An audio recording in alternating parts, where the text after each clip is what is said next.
Hello and welcome back everyone. It's now been 20 straight weeks of weight loss, something I definitely didn't think I would do at the beginning of this. My measurements were the same this week as the previous one, but at this point every single centimeter I lose off of my waist or legs makes a huge difference. I'm kinda pulling numbers out of my ass here, but say that 70 centimeters was the minimum waist measurement I could have and still remain alive. Probably pretty accurate.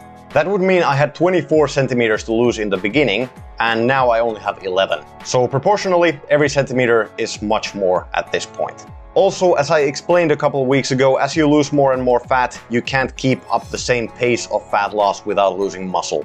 I've kept my training almost completely the same as it was in the previous mesocycle I did, and I'm now 3 weeks into the new one after I had the deload and diet break week a few weeks ago. The only changes I've made are switching from dumbbell rows done with both arms at the same time to one-arm dumbbell rows, and changing my stiff leg deadlifts to Romanian deadlifts, meaning that I don't go all the way to the ground, I only go all the way until my hamstrings are maximally stretched. I was able to do 10 good reps with 140 kilos on these after not performing them for several months, which is a really good sign and something I was very happy about. I've also allowed myself to go for a little bit lower reps on the free weight exercises if I feel like going for some YOLO PRs. I decided to try the 40 kilo dumbbells on the dumbbell bench press, which are 5 kilos more than what I've ever done before. And although there are clear improvements to be made on this exercise with regards to my technique, especially balance, I managed to get 8, 9 and 7 reps with this weight, going all the way down instead of doing ego cheating reps like some people do. It's always pretty funny to hear people choosing the dumbbell bench press over the barbell bench press with the reasoning that it has more range of motion, but then they stop the fucking reps halfway through. That's really high IQ stuff there. In my previous training focused video, I made a point about how I can't compare my current performance with my past self on certain exercises because I'm working out at new gyms which have new machines. And in addition to that, I'm occasionally switching between different gyms which have machines with inconsistent resistances. Now though, I am happy to report that I have been using the same machines as in my previous mesocycle, which means that I can finally make some direct comparisons. I will have a more dedicated video on this in a week or 2 or perhaps even 3 depending on how well this current mesocycle goes, but I've already surpassed some of my previous mesocycles PRs on many of the machines. The biggest highlight out of these has to be the hack squat, which I did with 120 kilos, not counting the sled, for 12 reps, leaving around 2 reps in the tank. But there will be a more comprehensive update on everything later on. It's been a little bit over 3 months now since I started using my smartwatch to count my daily steps on this cut, and my daily step average has been above 15,000 for almost 3 months now. I think the first week where I hit that was week 10 actually.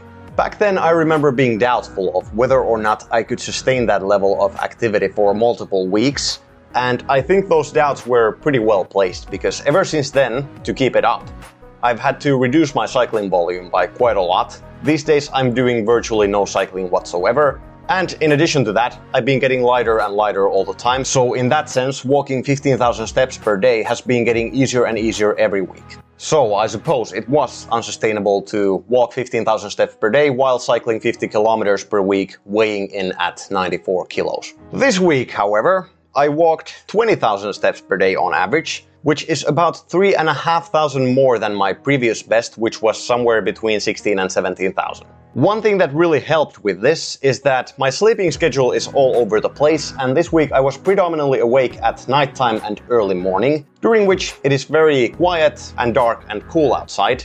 Much more pleasant to go out for long walks. On some days this happened almost effortlessly because I get about 10,000 steps just living my life and going through my daily routines, and then I only have to do a couple night walks or one really long one to get the remaining 10,000 steps. But on some days I really didn't feel like doing that, and I really had to force in those remaining steps. On a couple days I only got 15,000 steps by the time I went to sleep and felt like I had failed. Imagine getting 15,000 steps and feeling like you failed. The reason was that I knew if I want to average 20,000 steps, then those days mean that I have to do 25,000 steps on some other day. After this little experiment, I genuinely think that 20,000 steps per day over the long term is legitimately unsustainable. At least for me. It takes about 3 hours per day to walk that much, so a really long time. And though it is sometimes enjoyable, sometimes it is also really fucking boring. And in addition to that, the skin at the bottom of my feet got really bad, even with proper use of foot cream. Side note, I did exactly 100% of this in flip-flops, so that probably had something to do with it, and you should take this with a grain of salt. With that said, walking 20,000 steps per day definitely has its benefits if you're willing to go that far. It pushed my daily energy expenditure up to about 3,700 to 3,800 calories, allowing me to eat 3,000 calories per day and still lose the maximum amount of fat without losing muscle. My work capacity has also improved noticeably. I can now do a 10-kilometer walk and feel completely fine afterwards, and in general I have more energy throughout the day. Walking is also very therapeutic, at least when it's cool, quiet and dark outside. I have talked about this before, but at least for me, walking in a nice weather and environment creates a state of mind where every problem and source of stress feels a lot smaller, and you see the solutions and ways you should approach them a lot more clearly. One last benefit, which I think is also quite understated, is that walking serves as one thing among others that can give you small concrete goals to hit every single day that you can spend time doing, rather than sitting at home thinking about all the food you can't eat. Now, both the benefits and downsides of walking will be amplified depending on how much you do it. I would start at around 10,000 steps per day and then titrate up or down depending on how much you can handle, how much you enjoy doing it, and whether or not you would rather eat less and move less or eat more and move more. You are bound to find your balance eventually. For me, it currently seems to be about 14 to 16,000 steps per day. Anyway, that is all I had to say this week. Thank you for watching, and I will see you again in the next one.